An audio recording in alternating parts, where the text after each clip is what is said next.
Alors, bien-aimés dans le Seigneur, je vous salue dans le nom puissant de notre Seigneur Jésus-Christ. J'espère que vous allez bien chez vous. Il me fait plaisir de vous retrouver encore en cette semaine pour vous partager vraiment la richesse de la parole de Dieu. Notre objectif vraiment que nous puissions en arriver à une armée de conquérants, des gens témoins, des gens capables, n'est-ce pas, de témoigner de leur foi, et les gens qui n'ont pas peur de s'affirmer. Nous avons une mission, c'est vraiment d'imprégner le monde, notre environnement, nos bureaux, nos maisons et nos milieux de travail par de valeurs du royaume. Alors pour cela, nous avons besoin que nous soyons nous-mêmes affermis par la parole de Dieu qui est donnée pour nous affermir. Alors donc, en cette semaine, nous avons aussi pensé, prier et demander au Seigneur de nous inspirer. Et le thème de cette semaine que je voulais vous annoncer pour notre capsule, c'est le chemin du raccourci de l'homme face au projet de Dieu. Alors je pose la question, quelles conséquences? Quelles conséquences? Alors, bienvenue à notre capsule 30, chers frères et sœurs. Voici ce que nous allons donc examiner ensemble.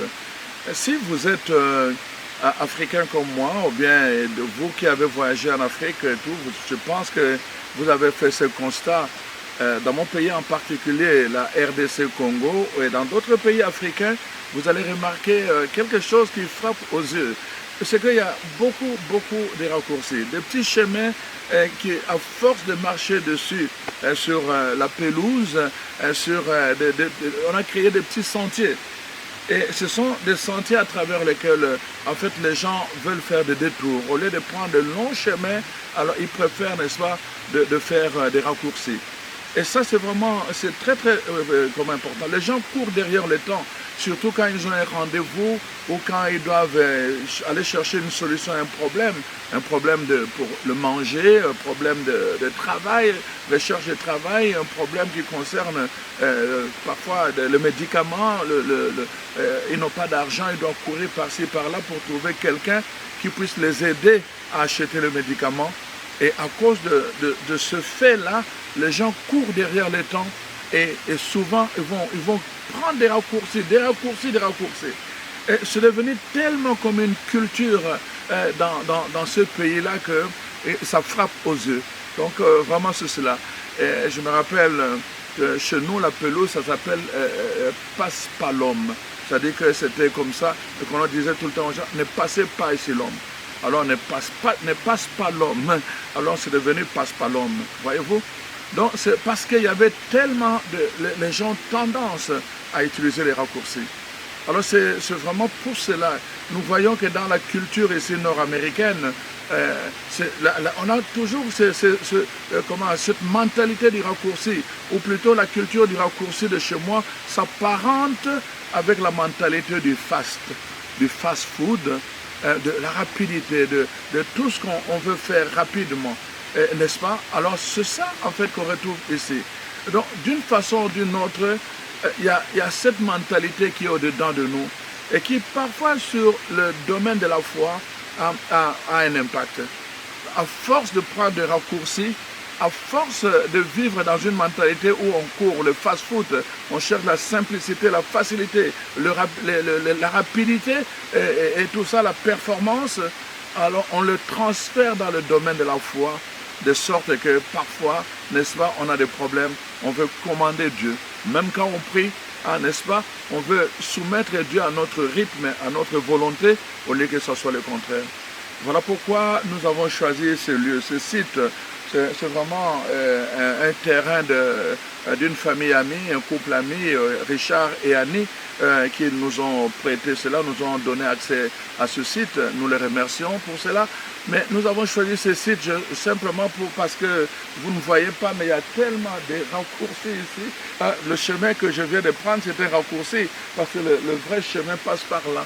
Et je dis que vraiment, je vais tourner, je vais donner cet enseignement sur terrain ici pour que vous puissiez voir la tendance humaine parfois qu'on transfère dans notre relation avec Dieu, notre relation de foi. Dieu nous a donné une promesse. Il a dit, demandez et vous recevrez, cherchez, vous trouverez. Et il a même dit dans sa parole qu'avant même, dans les livres d'Isaïe, que tu demandes, je savais déjà. Donc, je t'ai déjà répondu. Avant même que tu demandes, Dieu sait déjà, Jésus l'a repris dans Matthieu 6, Dieu sait de quoi nous avons besoin. Pourtant, je pense que vous avez déjà fait cette expérience, vous aussi. Vous avez prié, vous avez jeûné, vous avez fait des choses pour demander quelque chose, parfois que vous estimez utile, nécessaire et même normal, et que ça tarde à venir, ça tardait à venir, ça tarde encore à venir. Alors, quelle a été votre attitude? Comment vous avez réagi? Voyez-vous, chers frères et sœurs, ce thème est très important parce que notre Dieu, on l'appelle dans la Bible le maître de temps et de circonstances. Donc, Dieu fonctionne avec le facteur temps. Le temps de Dieu, en grec, ça s'appelle le kairos.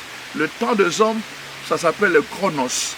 Nous regardons notre temps avec la montre, mais Dieu regarde son temps en termes de grâce.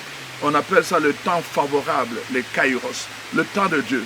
Au moment favorable, quand le temps de Dieu s'accomplit, ça veut dire que Dieu a considéré que tous les éléments, les circonstances vont être à ton profit.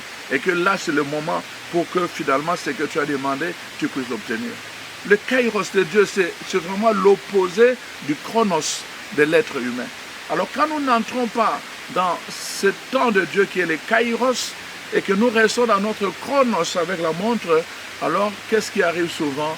Au lieu, n'est-ce pas, de laisser Dieu agir, nous préférons prendre nos raccourcis à nous. Mais Dieu fonctionne toujours avec le temps.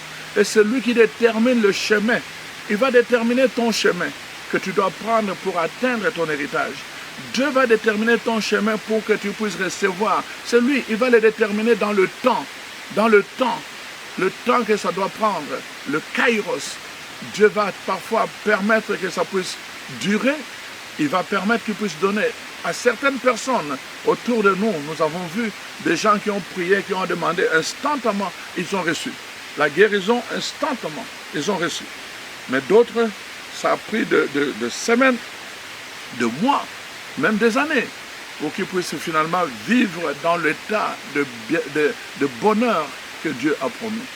C'est la logique de Dieu, c'est lui qui choisit. Regardez ce qui est écrit dans les livres d'Exode. Je vais prendre les livres d'Exode au chapitre 13, n'est-ce pas? Dieu, comment il fonctionne avec son peuple.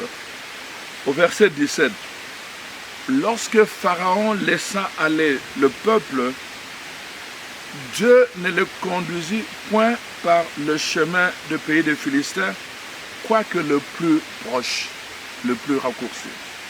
Voyez-vous, Dieu n'a pas utilisé ce chemin-là.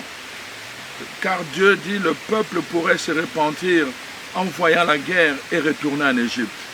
Mais Dieu fit faire au peuple un détour par le chemin du désert vers la mer Rouge. Et les enfants d'Israël montèrent en armes hors du pays d'Égypte. Voyez-vous, chers frères et sœurs, la parole de Dieu commence par cela. Dieu aurait pu choisir le chemin le plus court, les raccourcis.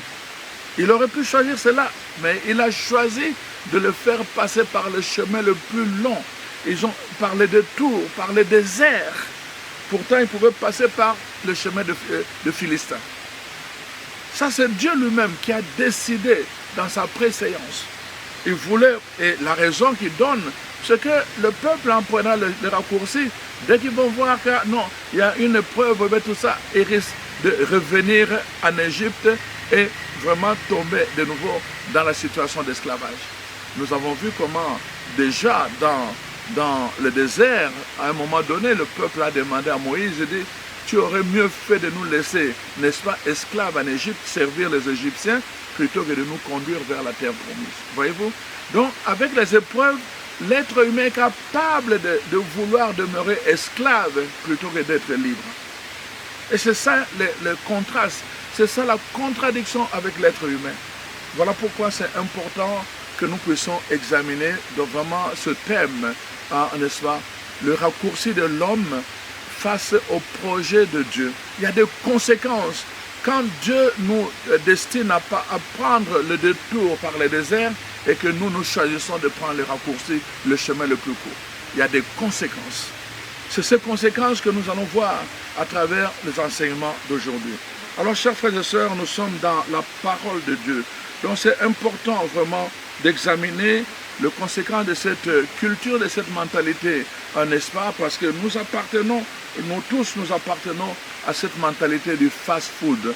Nous voulons des choses rapides. Vous voyez, notre culture aujourd'hui est marquée par quoi? Nous voyons que, notre culture est marquée par des choses que nous allons révéler tout à l'heure. Je commencerai par une histoire personnelle que j'ai déjà racontée. Voyez-vous, quand j'étais tout jeune,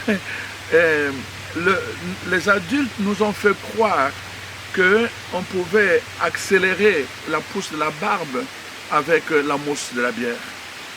Et alors, quand on regardait les adultes, on le voyait avec des barbes bien rasées, ils faisaient toutes sortes de dessins avec leur barbe. Et ça nous donnait vraiment envie d'avoir la barbe. Mais seulement du point de vue de Dieu, selon le chemin de Dieu, nous n'avions pas encore l'âge pour avoir la barbe. Mais nous voulions les raccourcir, nous voulions avoir la barbe. Alors, comme on nous avait donné le truc, en disant la mousse suffit pour provoquer la barbe, qu'est-ce que vous pensez qu'on faisait? Mes amis et moi, on a pris le temps, on ne faisait que, n'est-ce pas, aller, regarder, observer, chercher partout où on voyait qu'il y avait des adultes qui étaient en train de prendre de la bière. Et alors, on attendait, on restait là, par terre, on racontait des histoires, mais en fait, le but était toujours d'attendre qu'ils terminent à boire. Quand ils avaient terminé leur bouteille, ils les jetaient par terre. Et alors, qu'est-ce que nous faisons quand ils se levaient? On courait, chacun prenait une bouteille et on récupérait la mousse qu'il y avait là et on commençait à s'appliquer, n'est-ce pas, sur la peau du menton. On a fait ça des semaines, des mois et des années passées, ça ne produisait jamais la barbe. On était découragés, on était malheureux. Imaginez-vous, pendant tout ce temps-là, on voulait prendre les raccourcis, ça n'a jamais rien donné. Jusqu'au moment où, quand nous avons atteint l'âge normal, la puberté, on a commencé à avoir des premières pousses de barbe et qu'on commençait à chérir, n'est-ce pas, à chérir. Donc, vraiment, on a attendu que le temps de Dieu soit arrivé pour que la barbe était déjà en nous. On n'avait pas besoin de provoquer ça, on n'avait pas besoin d'aller chercher ça. La barbe était en nous. Les cellules de barbe étaient dans notre constitution, mais ça attendait le temps de Dieu pour apparaître. Voyez-vous, chers frères et sœurs, on est comme ça, on veut provoquer, on veut faire des choses rapidement, on veut prendre des raccourcis. Et ça, c'est dans notre vie de tous les jours, voyez-vous. On est comme ça. C'est important. Dans notre vie de foi, il y a des conséquences parce que souvent, je vous ai dit, quand nous regardons la nature, ça nous permet de voir la grandeur, la puissance, la beauté, la splendeur, n'est-ce pas, du Créateur. La création nous fait parler du Créateur. Et donc, la nature, les choses naturelles nous font parler des choses spirituelles. Donc, c'est important que nous fassions attention à ces choses-là. Quand nous avons développé une mentalité comme ça, du raccourci, du fast-food, quand nous avons développé une culture, n'est-ce pas, du raccourci, alors ça peut avoir de l'impact sur notre vie spirituelle. Nous allons commencer aussi à prier par les raccourcis. Vous connaissez les gens, non? Vous savez, dans votre vie de tous les jours, je ne sais pas votre expérience, moi, pendant longtemps, quand j'ai grandi, avant de manger, raccourci, alors on mange. Avant de dormir, raccourci, on dort. Il y a encore des gens qui sont restés comme ça. Leur prière se des raccourcis, juste un signe de croix. Point, trait, c'est tout. juste un signe de croix. Voyez-vous, il y a des gens qui sont restés à ce stade-là du raccourci, même dans la prière. Ils ne sont pas capables de prier. Ils ne sont pas capables de dire des paroles à Dieu, à leur Créateur. Ils ne sont pas capables de louer, de glorifier Jésus pour ce qu'il a fait sur la croix pour notre salut. Ils ne sont pas capables de communiquer avec le Saint-Esprit pour développer une communion. Tout ce qu'ils savent, c'est le chemin du raccourci. Hein, au nom du Père et du Fils et du Saint-Esprit. Amen. On faisait ça. On va nager devant quand on avait affaire à une grande rivière, alors on avait peur. Et tout ce qu'on pouvait faire, on a du Père et du Fils et du Saint-Esprit. C'était le raccourci. J'espère que vous n'êtes pas resté à ce niveau-là du raccourci, juste à vous contenter de faire des signes comme ça. Non, Dieu veut que vous puissiez, il vous a donné une parole, le langage, pour que vous appreniez à lui parler, comme on parle à son Père. Dieu veut que vous puissiez communiquer avec lui. Dieu veut que vous puissiez prendre le temps de l'entendre, mais aussi le temps de lui parler. Sortez du chemin du raccourci. Malheureusement, plusieurs personnes sont freinées, enfermées là-dedans, et alors on voit la conséquence, n'est-ce pas, dans leur vie de tous les jours. Donc, nous allons voir à travers la Bible, parce que la Bible nous révèle vraiment dans beaucoup de récits, n'est-ce pas, cette attitude qui habite, n'est-ce pas, le cœur de l'homme depuis, le commencement. Dans les livres de Genèse, nous allons voir. Depuis le commencement, on voit qu'à partir du moment où l'homme a cédé à Satan, n'est-ce pas, il s'est développé en lui la tendance du raccourci. Nous allons regarder ensemble pourquoi les hommes aiment prendre le raccourci. Et après, nous allons voir les conséquences du raccourci à travers les différents récits que je vais prendre dans la Bible. Donc voilà, chers frères et sœurs, un peu ce que nous voulons voir. En parcourant donc ces récits bibliques, je vais montrer la cause, n'est-ce pas, de cette attitude, surtout face au projet de Dieu, surtout face à la promesse que Dieu fait à ses enfants. Alors donc, le comportement du peuple de Dieu, des enfants de Dieu, que j'appelle le comportement du raccourci, le chemin du raccourci, je vais l'examiner en fonction de la promesse que Dieu a faite, de ce que Dieu a dit pour son peuple, pour ses enfants. Nous allons examiner ça ensemble et alors nous allons voir, n'est-ce pas, la conséquence de ces attitudes. Alors donc, la question que nous avons évidemment à nous poser, c'est que lorsque nous avons prié pendant longtemps et que nous avons l'impression que nos prières ne sont pas exaucées, lorsque cela, nous avons prié et que, en fait, ce que je veux dire, c'est quoi? C'est que, en général, quand nous prions Dieu et que nos prières sont exaucées, on pense que c'est normal. Alors on dit, bon, c'est normal. Parfois même, on n'a pas le temps de remercier Dieu parce qu'on pense que c'est normal. Mais le problème, comment se comporter, n'est-ce pas, devant Dieu lorsque nos prières semblent, n'est-ce pas, demeurer sans exaucement? Comment se comporter devant Dieu lorsqu'on a l'impression que nos prières tombent dans les oreilles d'un sourd? Comment se comporter devant Dieu lorsqu'on a l'impression que le ciel ne peut pas descendre le feu, comme à l'époque d'Élie, et que notre Dieu ressemble parfois au Dieu Baal, que les 400 prophètes, n'est-ce pas, ont invoqué sans qu'il donne une seule réponse? Comment se comporter devant Dieu? Quelle attitude adopter justement?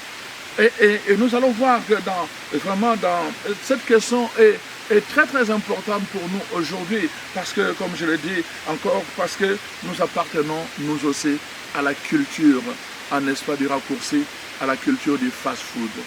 Alors, à cause de fast-food, n'est-ce pas, on a tendance à vouloir faire les choses rapidement. Nous sommes les descendants, nous appartenons à ce qu'on appelle le monde moderne. Le monde moderne a sa caractéristique. Nous savons que le monde moderne s'est marqué par la recherche, n'est-ce pas, de l'efficacité. Le monde moderne est marqué par la recherche de la performance, hein, de faire les choses dans la vitesse, n'est-ce pas, être performant et vite. Et c'est ça qu'on va faire, n'est-ce pas, aujourd'hui. Donc, on va nourrir les animaux pour qu'ils donnent le meilleur, mais en peu de temps. C'est comme ça, les chaînes d'alimentation.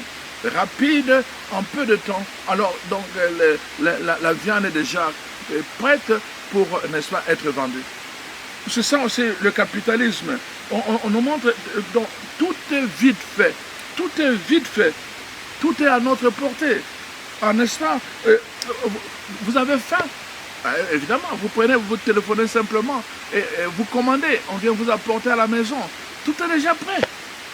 Ou encore vous achetez des choses qui sont déjà prêtes. Juste, vous mettez dans l'eau bouillante et puis vous avez votre repas. Ou vous mettez simplement un repas qui est déjà prêt dans le micro-ondes. Et directement, vous avez votre repas de prêt. Tout est prêt. En 5 minutes, vous n'avez pas d'effort à faire, vous avez votre repas prêt. Mais vous n'avez rien préparé. Sauf que d'autres ont préparé et on l'a prêté pour vous. Ça, c'est notre culture moderne, n'est-ce pas? Vous avez, pendant l'hiver passé, j'avais le rhume. Et on m'a dit, ah mais voilà, je vais là-bas.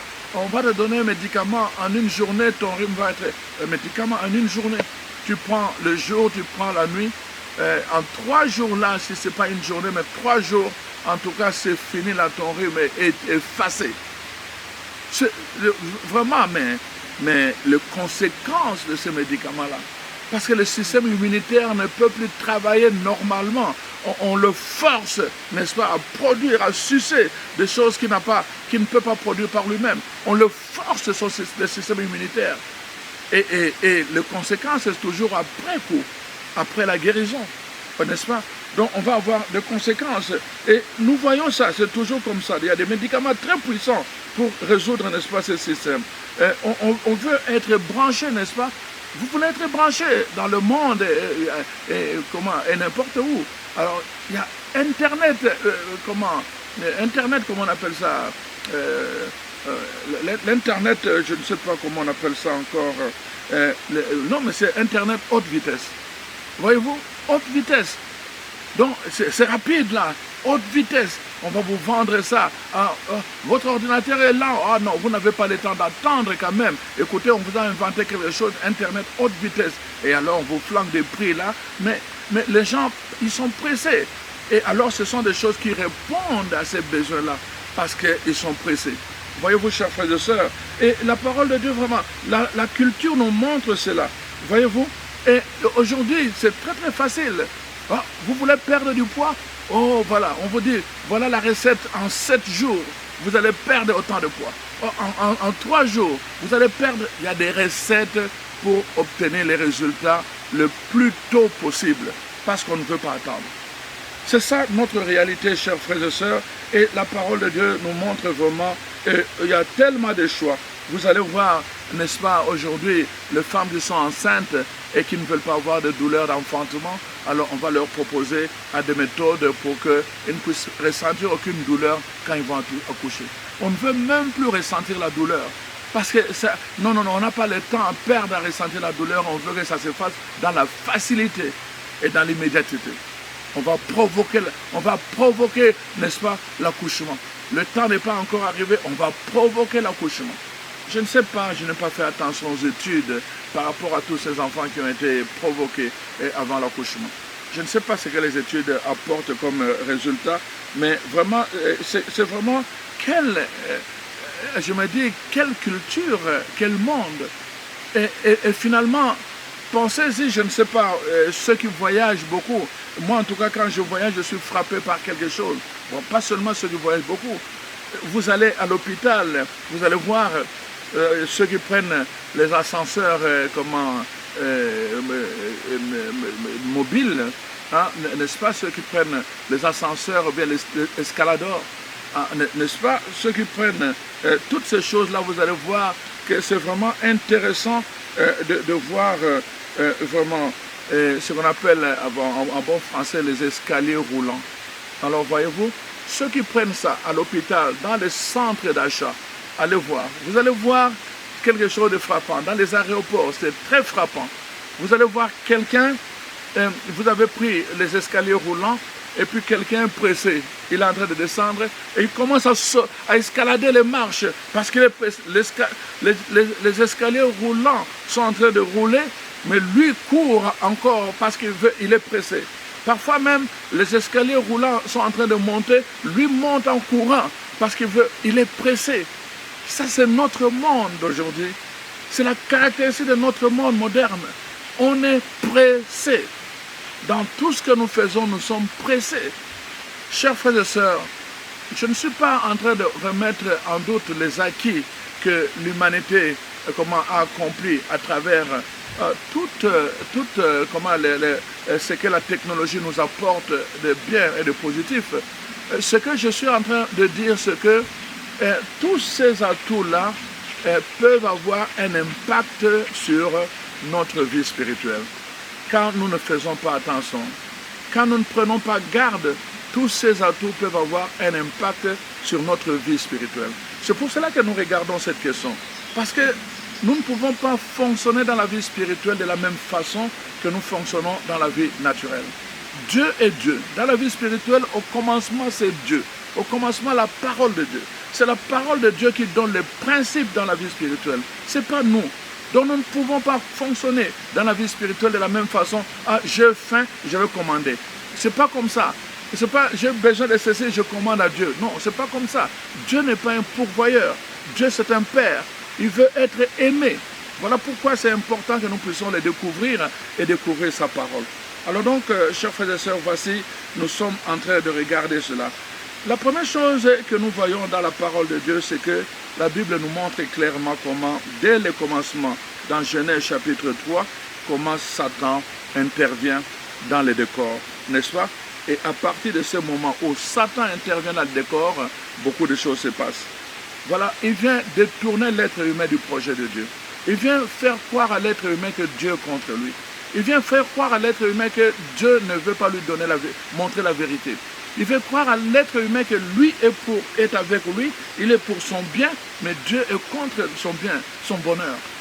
Alors donc, il crée la confusion dans le cœur de l'être humain et en même temps, il lui propose le chemin du raccourci. Il dit, tu vois, Dieu t'a créé à son image et à sa ressemblance. Dieu vous a créé à son image et à sa ressemblance, mais il ne veut pas que vous soyez comme lui.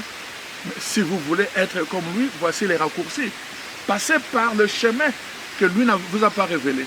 Mangez ce fruit, parce que Dieu sait que si vous mangez, vous serez comme lui. Voyez-vous? Donc, même Satan, dès le commencement, il utilise, n'est-ce pas, Adam et Ève pour les détourner de Dieu. Et c'est là que ça va commencer. Nous allons recevoir l'ADN de cette impatience-là, de ces raccourcis-là dès le commencement. Et alors, nous allons commencer à fonctionner toujours en fonction du raccourci. Voyez-vous? Donc, la parole de Dieu nous montre déjà que dès le commencement, Satan intervient, n'est-ce pas? Et c'est la chute. L'homme va obéir à cette parole du raccourci. La conséquence, c'est quoi? Il va se retrouver nu, premièrement. Et deuxièmement, la deuxième conséquence, il va être chassé du jardin d'Éden. Et la troisième conséquence, une série de malédictions va commencer. La malédiction, et puis la quatrième conséquence, c'est que l'être humain va commencer maintenant à souffrir pour gagner sa vie. À la sueur de son front, pour gagner sa vie. Mais c'est une conséquence en fait du raccourci qu'il voulait prendre. C'est pour cela que, chers frères et sœurs, je suis en train de vous dire, faites attention. Il y a des raccourcis, c'est vrai, que nous utilisons dans le chemin, dans notre façon de vivre, dans notre société moderne, mais sur le plan spirituel, quand nous ne faisons pas attention avec l'impact de ces raccourcis du monde moderne dans la vie spirituelle, nous risquons, n'est-ce pas, de payer cher avec les conséquences. Et c'est ça exactement que la parole de Dieu nous révèle. Voilà pourquoi nous sommes là, pour venir examiner ce fait. Nous sommes là pour vraiment manifester que justement Dieu ne veut pas, Dieu n'est pas là, il ne veut pas vraiment que nous soyons comme ça malheureux. Il a établi un plan pour nous. Comme je l'ai dit tout à l'heure dans Exode 13, le chemin le plus long, parce que Dieu sait que si nous prenons les raccourcis, nous allons revenir à l'esclavage. Le peuple, s'il prend les raccourcis, il va choisir de revenir comme esclave. Et Dieu le sait. Il ne veut pas se donner la peine de nous sauver pour que nous revenions encore esclaves. C'est pour cela, chers frères et sœurs, il est important vraiment que nous puissions prendre le temps de connaître la pensée de Dieu. Alors nous allons nous prendre une pause et nous revenons pour la deuxième partie. Soyez des nôtres. Merci.